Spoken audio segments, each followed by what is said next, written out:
AP రాజకీయాలు ఆసక్తికరంగా మారుతున్నాయి.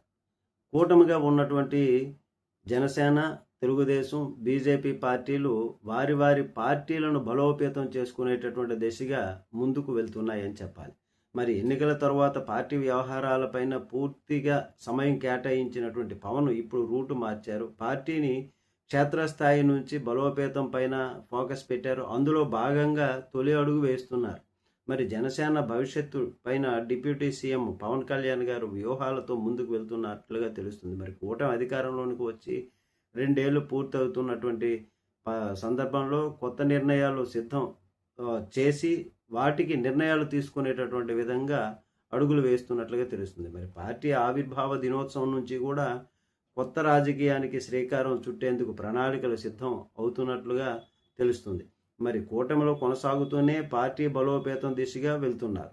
మరి అందులో భాగంగా జనసేన సభ్యత్వ నమోదు కార్యక్రమం ఈ నెల 26 నుంచి ప్రారంభం కానుంది. మరి పార్టీ రాజకీయ వ్యవహారాల చైర్మన్ మంత్రి నాదెండ్ల మనోహర్ గారు ఈ విషయాన్ని తెలిపారు. అయితే పార్టీ ఎమ్మెల్యేలు, ఎంపీలు, ఎమ్మెల్సీలు, కార్పొరేషన్ చైర్మన్లు, పార్టీ కార్యవర్గము, జిల్లా అధ్యక్షులు, ఇతరత్ర నియోజకవర్గాల ఇన్ఛార్జీలతో టెలికాన్ఫరెన్స్లో నిర్వహించారు ఆయన. సభ్యత్వ నమోదులో అన్ని వర్గాలు ఉన్నటువంటి వారిని కూడా అన్ని రంగాల వారిని కలుపుకొని పార్టీకి దగ్గర చేసేటటువంటి గొప్ప అవకాశం ఇది. ఈ నెల 26 నుంచి మార్చి 10 వరకు కూడా సభ్యత్వ నమోదు కార్యక్రమం జరుగుతుంది. దీన్ని సద్వినియోగం చేయాలి. దీని ద్వారా పార్టీ క్షేత్రస్థాయి బలాన్ని చాటుదాము అని ఆయన తెలియజేశారు. స్థానిక ఎన్నికలకు సభ్యత్వ నమోదును సన్నద్ధంగా చేసుకోవాలి అని సిద్ధం చేయాలి అనేటటువంటి విధంగా ఆయన చెప్పారు.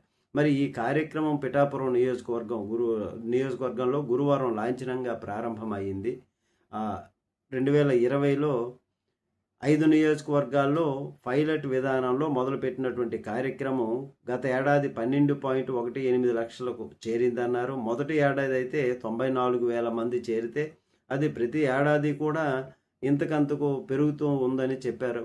కరోనా సమయంలో కూడా 3,30,000 మందిని సభ్యులుగా చేర్పించామని, అట్లాగే ప్రతి నియోజకవర్గం నుంచి కూడా 75 నుంచి 100 మంది సాధక పేర్లను సత్వరమే అందజేయాలని సూచించారు ఆయన.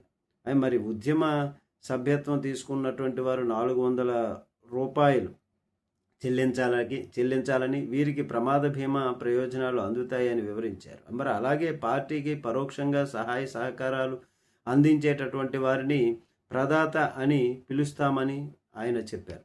మరి సాధకులకు అందుబాటులో ఉండేలా ప్రత్యేక కాల్ సెంటర్ ఈ 2 వారాలు కూడా పనిచేస్తుందని, జన్జీ తరం సరికొత్తగా ఆలోచిస్తోందని మనోహర్ వివరించారు. ప్రతి పార్లమెంటు నియోజకవర్గానికి కూడా పరిశీలకులను నియమించుకున్నట్టుగా మనోహర్ వెల్లడించారు.